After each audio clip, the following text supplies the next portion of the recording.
মাইকে ঘোষণা দিয়ে ৩ গ্রামের তুমুল সংঘর্ষ। একটি সালিশকে কেন্দ্র করে ঘটে এমন ঘটনা।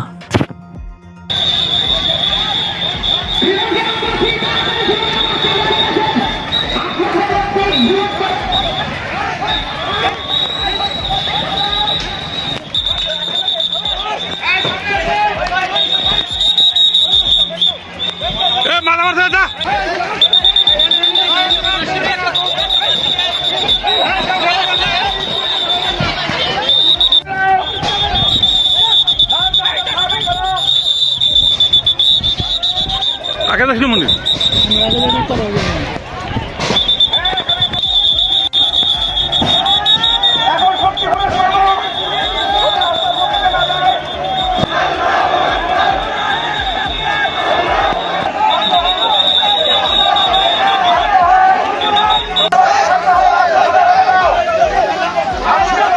এই 12টার দিকে সংবাদ পাই যে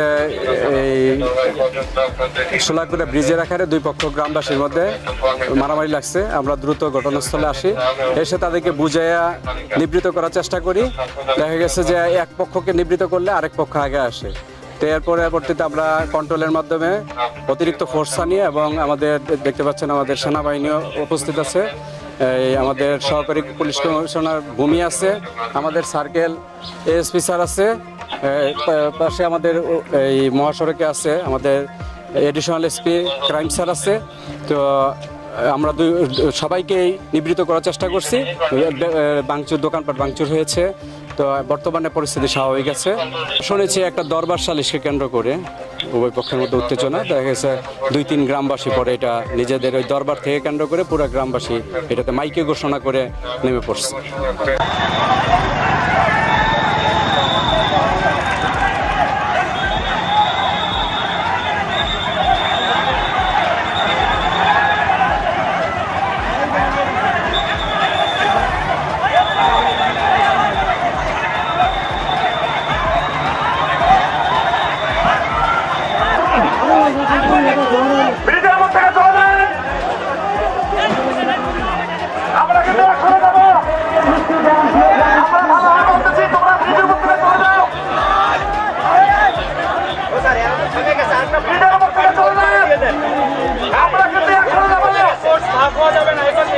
আপনার এই সাইডে তো এদিকে ছিল, ওই সাইডে ওদিকে ধরে নামা দিলে নেবে।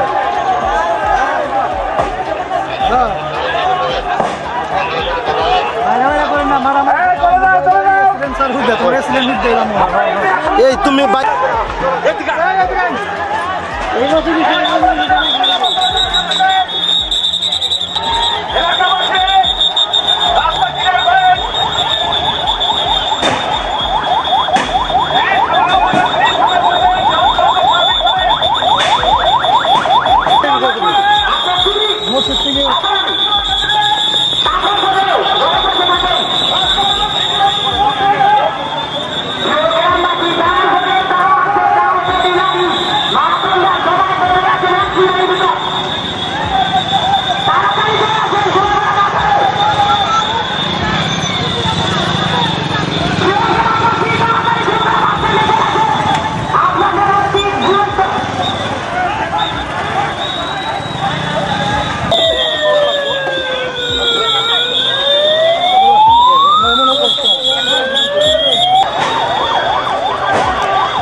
দেখলাম যে ওই সাক্ষালে কয়েকজন ছেলে আইসা উত্তেজিত ভাবে কথাবার্তা বলা শুরু করলো বাইরের থেকে।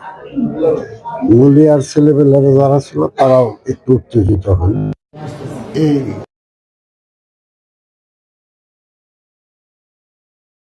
কথা না, আমার চীনের সবাই এটা যেভাবে ঠেলটা দিছে মনে হইলো যে কোনো না কোনো উদ্দেশ্য নিয়ে ঢেল দিছে। হয় সেটা আমাকে উদ্দেশ্য করে ঢেল দিতে পারে, অন্য কথা আমার ঠিক এই জায়গাটার মধ্যে লাগলো। লাগার পরে ফাইটা তিনটিতে রক্ত বেড়ে আমি ভাই চাপটা ধরে ওখান থেকে চলে আসলাম।